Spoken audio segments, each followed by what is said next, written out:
加油，加油，加油！蹦 ，nice！ 车主救车成功，这是最近网络上传的一辆汽车自燃之后，车主疯狂的救车现场。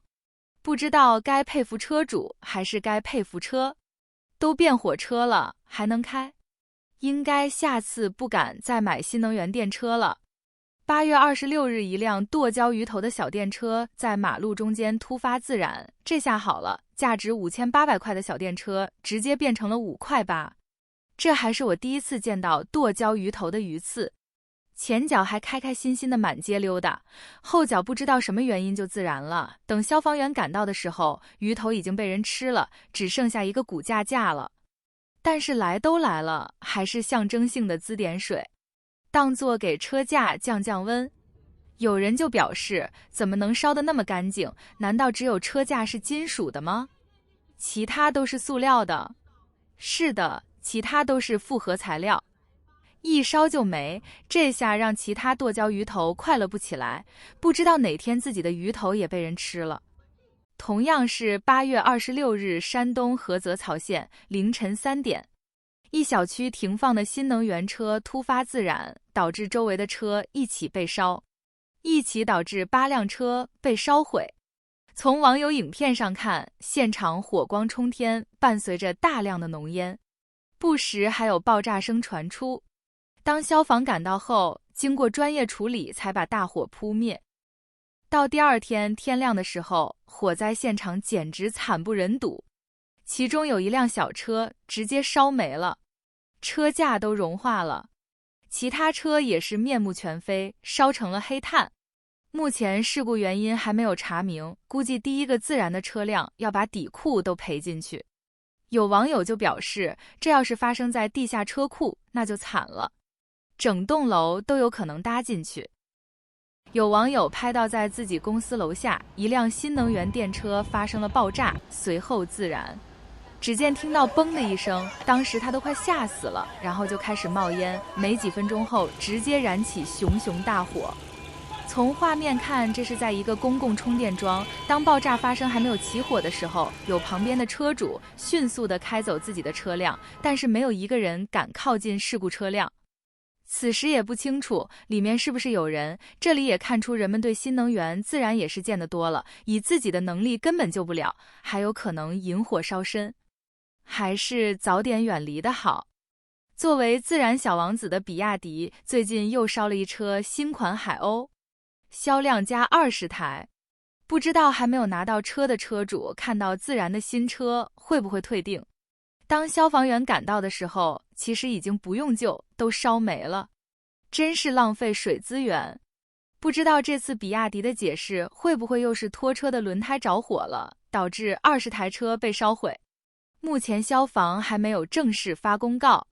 很多网友表示，你看吧，电车是真的好，还没有交付呢，就已经可以换新款了。大多数车企对于自燃都是保持沉默，在发布会上该怎么虚假宣传还是怎么宣传。对网友发布的影片本身投诉力度不是很大，所以才能看到这些自燃的影片。但是华为就不同了，自称还没有自燃一台的华为问界汽车，在8月27日，有网友拍到自燃了。这是一台问界 M5， 可以听到有剧烈爆炸声。车辆还是处于充电的状态，就烧起来了。随后就是常规的盖好车衣拖走处理。但是奇葩的是，发布自燃影片的网友，在不到几分钟后，账号就封了，并且给出的理由是色情引流，真的离了个大谱。有人还表示，如果把问界 M5 的自燃视频发到其他平台，可能会直接封号，不建议其他网友转发。随后晚上7点左右，问界官方发布了一个声明，表示在江西赣州市一停车场内，一辆正在充电的问界 M5 突发自燃，没有人员伤亡等等，但是没有提及自燃起火的原因。有网友就表示，遥遥领先是真的厉害，解决网友的速度比自家发声明的速度还要快。难道是全网自动扫描，对于遥遥领先负面的新闻事件第一事件处理，但是你给一个色情引流的原因就让人看不懂了。大的一个问题啊，你说如果一层楼着火了，是18楼着可怕呢，还是1楼着火可怕呢？那我就纳了闷了，你说整个电瓶摩托推到楼道里面，想要上去充个电是不被允许的，那单拎一个电瓶上去充个电也是不被允许的，对不对？但你看现在，你看都是这样子的，拿个塑料盒给你充着，还没有铁盒子，你看。塑料电槽就这样给你充着，你看卡扣都掉了，电线都发烫，整个小区都这样充着电的。那4个轱辘的就有特权，2个轱辘的就没有特权的吗？还是生产4个轱辘的企业有特权呢？还有，我想问一下，是哪个天才设计的地下室汽车充电桩呢？那如果一辆电车发生自燃，那其他的车辆是不是全部跟着自燃，甚至爆炸呢？你看，都充着电的，而且没有任何安全措施，也没有说因为加装了充电桩而去加装一些消防器材，对不对？目测就我这个小区几千台车，它的电车跟油车是挨在一块的，这是我自己的油车。1箱油500块钱，我小区里面每一辆油车油箱至少都1半以上吧。万一发生了什么事情，大家可以想象一下什么概念？更恐怖的是什么呢？那边就写着严禁烟火，注意安全，这注意啥？更关键的是，一般的地下停车场限高都是2.2米，消防车根本进不来，那种小型的洒水车它都进不来。你说万一发生了这种事情，整个地下车库都要跟着遭殃，这栋楼烧完之后变成危楼了，谁来兜底？谁来承担这个后果啊？兄弟们，你们觉得呢？北京、天津、河南等一些城市，一些地库纷纷发起了对外的告示，电动汽车不得进入地库。既然我买了地库，我不能进去，那么是不是侵犯了我个人的利益？而电动汽车它自燃，并不是说有很大的普遍性，很多电动汽车车主觉得非常的冤枉，觉得非常的不平。我买了地库，我就应该把我的车停在我的车位上，而且我在我的车位上安装了充电桩，这有什么错呢？也是国家按照规定给我安装的充电桩，而且所有一个用电标准也是符合国家规定的。那么就说到一个问题，将来的私人充电桩会不会继续有可能存在下去？在这里我做一个大胆的估计，如果说随着新能源电动汽车不断的普及，很多的私人充电桩都开始普及的情况下，如果再发生这样的类似自燃事件，那么将来有可能我们的私人充电桩有可能完全被收回，我们所有的新能源电动汽车都将到一些公共场合、公共停车场、公共的一些充电桩进行充电。私人的充电有可能会成为历史，有可能自己给自己充不了电了。这个不是危言耸听，因为现在的电动汽车着火自燃事件是越来越多，尤其是进入到地库，在地库发生自燃，往往对于楼房的住户会产生生命的威胁，甚至对周围的财产也会产生难以挽回的影响。这个并不是说它没有发生，将来你所在的小区地库就不会有这样的事情发生。很多时候往往我们要防患于未然，而且从过往的这种历史经验教训上来看，有可能在不久的将来，如果说真的发生的不是一个个例，有可能发生越来越多的这样着火自燃事件的时候呢，国家就有可能出台相关的政策，收归所有的私人充电桩。你要是想充电，就到公共的停车场、公共的充电桩去充电。现在的油车加油都是到中石油、中石化的加油站去加油。对于将来的电动汽车，能不能全部都到公共的充电场所去充电？这么考虑也不是不可能，但是现在对于那些跑在路上随时会爆炸的移动炸弹该怎么办呢？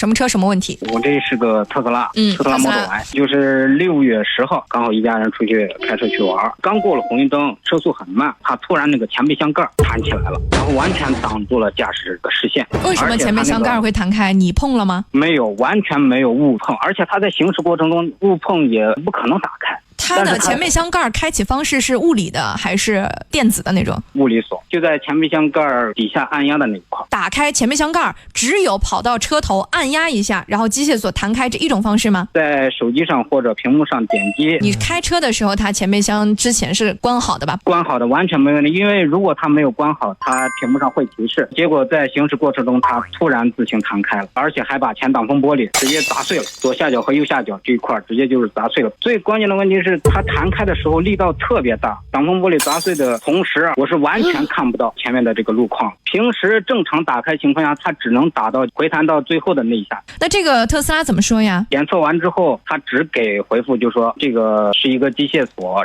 坏了，但是它到底为什么坏，他说不出来。他说这个是概率特别小的事情，就是他的问题呗。我听上去特斯拉虽然嘴巴硬，但是也算是认了，是他的锁块坏了所导致的。对，是的。后来然后去跟他们沟通，他们首先就同意维修。我说这个维修那是当然的，然后他还说前挡风玻璃一换，和锁一换，再就赔一个我的前挡风玻璃膜，最后再送2次保养就完了。那你车子现在修了吗？现在修了。他说让我去看车，我就只问我说你还能保证这个不出现概率特别小的事件吗？他说这个没办法。当然我的诉求也就是说，你自己也说这是概率特别小特别小的事件，那我就不能保证我这个车辆其他部位也会不会出现这种概率特别小的事。每一台车不是都有这种概率出现概率特别小的事情？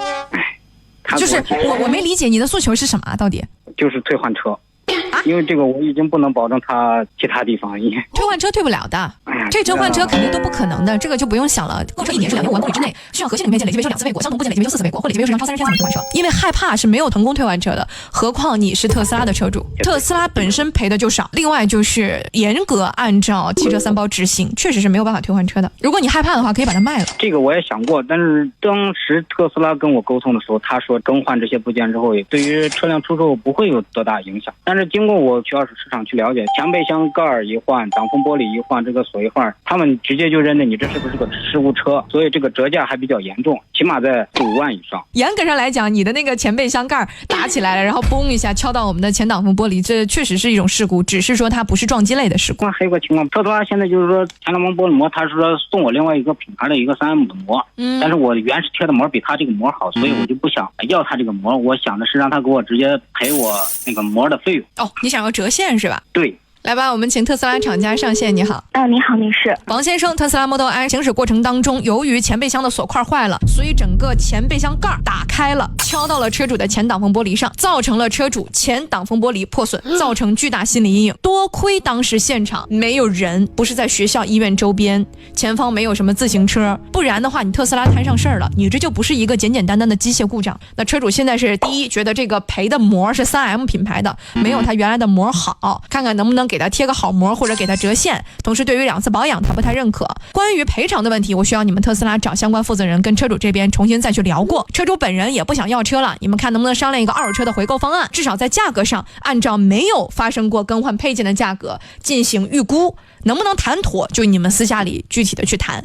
特斯拉必须要在这件事情上展示出来你们的诚意，好不好？能够理解您的情况，稍后会反馈给相关部门进行跟进。下午王先生电话保持畅通，好吗？好的。节目结束之后有没有人和您联系啊？后来总算是也联系了一次，但是这个情况还是有点不能接受，就是保持还是修车配膜，只加了一个随车充，我感觉那个毫无意义。所以说你要不闲鱼上卖了呢，能卖多少钱？官网标价可能就是2000块钱。那折了现不是挺好的吗？我主要是觉得这个有点太随意了，而且这本身也不是我的需求，我感觉他们稍微有点应付吧，毕竟现在算是个事故车了，你起码把折损价给我赔一下。我帮你争取，但你做好失败的准备。没有人从特斯拉身上薅到过这个，我就这么告诉你。他刚进入国内的头2年，连保养、玻璃膜、随车充都不赔。而根据汽车3包规定，你不仅退不了车、换不了车，他不赔你钱，你都耐不了他何的，你懂吧？懂。所以心理预期不要太高，我只能给你做反馈。如果大家的车子已经修好，纯粹就是一个赔偿额度，我尽可能的给你们去搭桥梁。至于具体赔多少，没有任何打保票的意思，从来不打保票，不参与斗争啊！国家的爱来了，为了防止汽车自燃，为了人们的安全着想，新能源车年检规范终于确定。近日，国家标准新能源汽车运行安全性能检验规程发布，将于2025年3月1日正式实施。这将成为我国首部专门针对新能源车的安全检测标准，其中动力蓄电池安全检测、电气安全检测将成为必检项目，驱动电机、电控系统以及用电安全等安全特性也将进行调整检测，适用于在用纯电动汽车、插电式混合动力汽车的运行安全性能检验。数据显示，截至今年6月底，全国机动车保有量达 4.4 亿辆，其中新能源汽车2472万辆。这些都是绿油油的大韭菜，年检费用上再割一刀，真的非常合适。综合来看，一边鼓励燃油车报废，一边鼓励购买新能源。对于那些不听话的酱种，来一个类似油车的年检，不合格不让你上路，违法上路遍布全国的摄像头，一抓一个准。果然还是那个熟悉的味道，爱意满满，所有人都开着牛逼吹出来的遥遥领先电车，等待着各种镰刀的收割。而且汽车年检本来就是一个奇葩的规定，在油车年检的时候就出现过路虎爆炸、劳斯莱斯爆缸，如果在年检站新能源车突然起火爆炸，那这算谁的？还是说算集中销毁呢？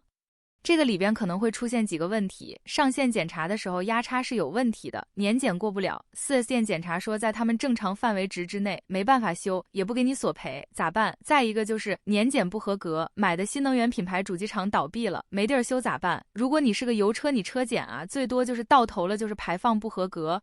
你可以清喷嘴、清积碳、换火花塞，最不行换个3催化肯定是能过的。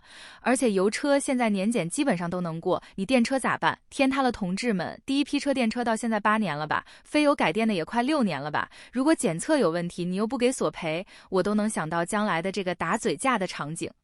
真是一天塌一个，昨天是燃油车能耗规定，今天又来一个新能源车的年检。这次2500万新能源车主的天真的塌了，开车的时候提心吊胆，预防随时可能得自燃；不开的时候要好好保养，防止过不了年检。真的是为了配合提出的碳中和，或者是为了配合国家给你的爱，要被割了一次又一次。